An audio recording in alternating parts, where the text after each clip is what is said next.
Sister రేఖ అనే అమ్మాయి నా వీడియోకి సంబంధించినటువంటి కామెంట్ నాకు మెసేజ్ చేసింది. అన్న ఇది ఒకసారి చూడండి. ఏంటంటే అన్న మంత్లీ ఒకసారి అట్లా వచ్చి పోతున్నారు, రెగ్యులర్గా ఎందుకు కనిపిస్తలేరు అని.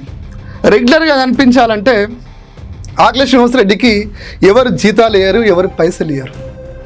నేను ఈ రాష్ట్ర ప్రయోజనాల కోసం, ఈ రాష్ట్రానికి ఏది మంచో ఏది చెడో చెప్పడం కోసం నా వంతు ప్రయత్నం చేస్తూ ఈ ఛానల్ని నిలబెడుతూ మళ్ళీ నేను బతకాలంటే నా పని నేను చేసుకోవాలి. మళ్ళీ తెలంగాణ సమాజానికి ఎట్లా బతకాలో చెప్పడం కోసం వీడియోలు చేయాలి. ఎందుకు చెప్పాల్సి వస్తుందో తెలుసా మిత్రులారా? నాకు ఊహ తెలవని నుంచే తెలంగాణ ఉద్యమంలో ఉన్నా.